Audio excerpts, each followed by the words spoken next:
And our fifth and final main topic today gets submitted to us by Jason Graham, who writes, "Hey John, it's here! Disney just released the first trailer for the Book of Boba Fett, and it's a lot different than I thought it would be, but it's awesome. It's got that underground crime story feel that made me feel like I was watching a trailer for a Scorsese mobster movie more than a Star Wars movie. Have you seen it? What do you think?" All right, thanks a lot for sending that in, Jason. And yes, this morning, it was kind of last minute. I didn't even see it in my newsfeed. I just checked the inbox, one last time before coming in to set the studio up for the show today. And this message came in saying, wait a minute, what? They've dropped the Boba Fett thing? Boba Fett's coming soon. So I went and checked it out, and sure enough, lo and behold, the Book of Boba Fett first trailer has dropped. Now, I've been curious as to, while I've been very, very excited about it, I've been curious about what is this going to feel like? What is this Book of Boba Fett story what's the DNA of it going to be? What kind of texture is this going to have? What's the mood going to be of this thing? And as you started watching the trailer, I instantly got a Mandalorian feel. Like it does feel aesthetically a lot like Mandalorian, but that shouldn't be surprising. This is technically kind of a spin-off of Mandalorian, plus a lot of it, if not all of it, is going to take place on Tatooine, which we saw in The Mandalorian as well. So I'm not surprised, nor was I put off by the idea that this is going to have a lot of the Mandalorian sort of aesthetic. It makes sense. It should. What I wasn't really prepared for, and maybe I should have been, was just how much this feels. I like the way you put in the email, like a Scorsese mobster film. This feels like a Godfather film.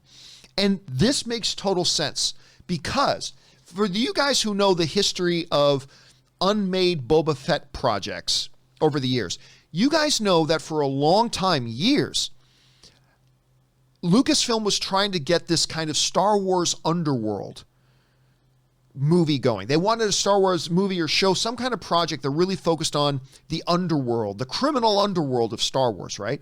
They tried that for a long time. Then a few years ago, Josh Trank, director of Chronicle, fantastic movie Chronicle, director of Chronicle, Josh Trank, was going to do a Boba Fett movie for Lucasfilm, and then that got scrapped. So now it kind of feels, when I watch this Boba Fett trailer, it feels like this is an amalgamation of maybe what Josh Trank was going to do as a Boba Fett standalone, and kind of getting elements of whatever that underworld project was going to be and kind of push it together into one. I will tell you this, I loved it. I loved it. Now, I understand that there's probably a lot of people who were tuning in to watch the Book of Boba Fett teaser and trailer and just wanted to see wall-to-wall action. They just want, because remember that one episode of Mandalorian season 2 where it's like, oh, Boba Fett is John Wick in the Star Wars universe. He is just effing fools up left, right, and center. It was glorious. It was fantastic. Love that episode. It's great.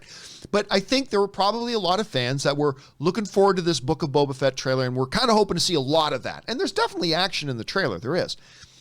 But to me, this trailer took a far more fascinating turn. It looked at him as a crime lord. Please speak freely. Listen, I don't know if the words speak freely have ever sounded more terrifying to me than Boba Fett sitting at the head of the table saying, speak freely. You know you can't speak freely. But there's this line in the trailer as well where he says, Jabba ruled through fear. I will rule through respect. I loved that. Like this, and seeing Ming-Na Wen in there with him, which of course we knew she was going to be in the series as well. This just looks fantastic because I'll tell you what, I have obviously had high expectations.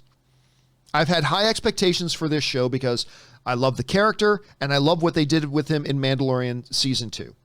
All right. I love it. I do. And so I've had high expectations and certain expectations, but this was something, the feel of this is far better than I was expecting. I had high expectations and I expected it to be a certain way. It was not the way I was thinking it was going to be, and it far exceeded my expectations. this doesn't just look like a fun series. This looks like it could be a pretty damn cool series. And I love the approach they're taking with it. I think it felt awesome. It's just the first trailer. It's coming soon. The armor looks great. He looks fantastic. Tamora Morrison looks wonderful in this. Ming-Na Wen always looks awesome. Come on, she's Ming-Na Wen. But everything about the aliens, these old Godfather vibes, just when they're sitting at the table and they've got these other mob bosses there and he's talking to them, everything felt great. And I go back, what was the name of the person who wrote it in? Jason Graham. When Jason Graham wrote in, this felt, if you didn't know this was Star Wars, it felt like a Scorsese mobster movie. And I totally agree, and I'm totally there for it. I loved this. I cannot wait to see the Book of Boba Fett. Question is for you guys. Have you had a chance to see the Book of Boba Fett trailer? If so, what did you think? Did you love it as much as I did? Maybe it didn't really work for you. Maybe you were looking for more of the action stuff with that. Maybe you just didn't feel like it felt like it was going to be all that grand. Maybe it just didn't work for you for whatever reason. Whatever you guys are thinking, jump down into the comment section below and let us know your thoughts.